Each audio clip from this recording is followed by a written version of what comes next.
The year of mercy has come to an end, and I want to thank everyone who helped to make the Jubilee a great gift to us all. Pope Francis for offering it to the whole Church, but also the many who have conceived and organised all the activities that have been part of our archdiocesan journey more deeply into God's merciful love. The Jubilee may be over, but we don't now just set mercy aside. On the contrary, in these days of Advent and Christmas, we set our sights firmly on the infinite mercy that takes flesh in Jesus. At the heart of Christianity is the claim that God became one of us, which is what we mean when we speak of the incarnation. In the prologue of John's Gospel, we're told that the Word, who had existed from all eternity, was made flesh and pitched his tent among us.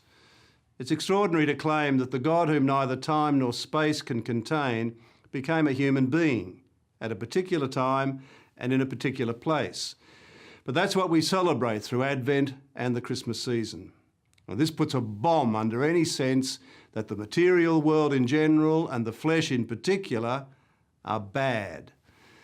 In Genesis, we're told that God saw what he had made and found it very good.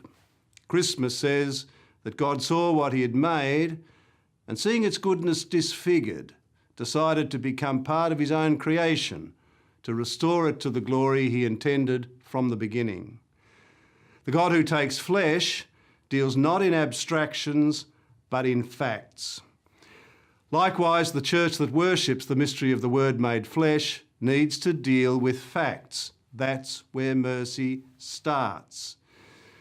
At times, what we believe and teach can seem too abstract.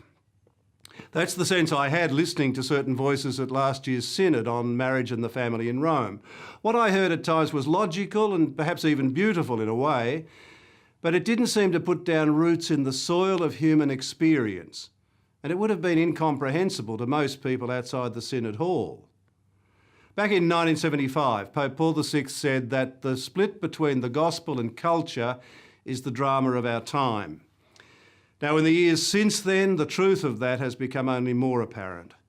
The gospel and culture have parted ways. Now, the gospel hasn't moved, but the culture has gone elsewhere in a way that the Church can find difficult to understand and engage. Hence the problems of communication we now face. At times, the Church, I think, can seem like a teacher trying in vain to communicate something important to students, but they just don't get it. And you can see it in their faces. The temptation is to think that if we say it often enough or loud enough, eventually they'll get it, but they won't. The teacher has to find new words or images, a new language. And if he or she does, then the penny drops, and you can see that finally they get it. The challenge now is not to abandon the faith in favour of the facts, but to create a new engagement of the faith with the culture of which we're all part, as the logic of the incarnation demands.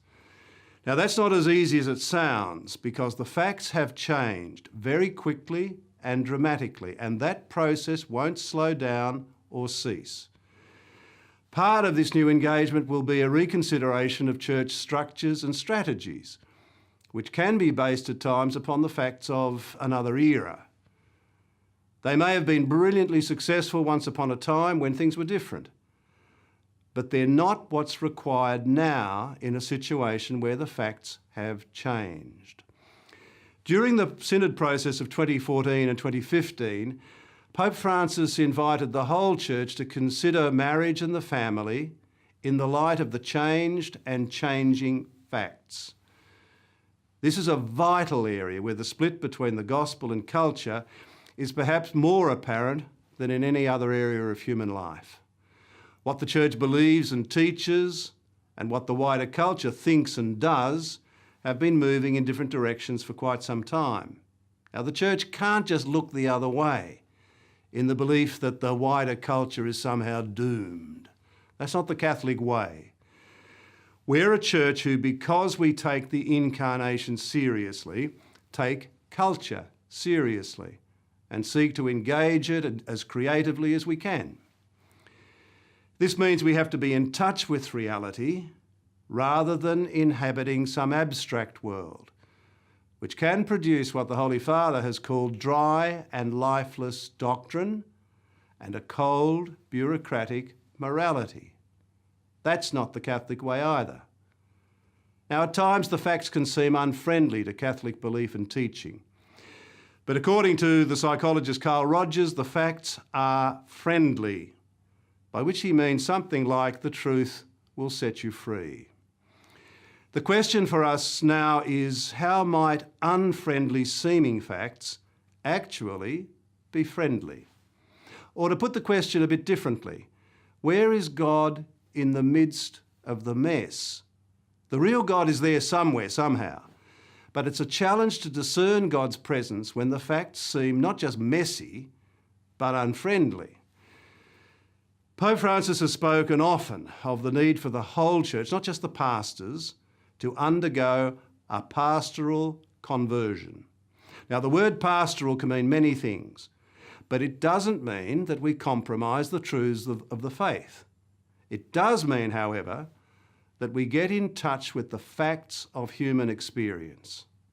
It means that we, like God, abandon the world of abstraction to engage the real lives of real people in the ways traced by the Pope's apostolic exhortation, the joy of love. This will mean a new kind of listening to the truth of people's experience. And from a new listening will come a new language that people can understand because it's in touch with their lives. That's what it means to be a truly pastoral church. It's also what it means to speak of a new evangelisation by a more missionary church. So, Advent is a time of waiting, but there's nothing passive about that, because we wait with ears and eyes wide open. Advent is a special time for listening. It's also a special time for seeing, scrutinising the signs of the time, asking ourselves in the light of the Incarnation how the facts, which can seem unfriendly, might actually be friendly with the friendliness of the God who becomes one of us, so that mercy may have the last word.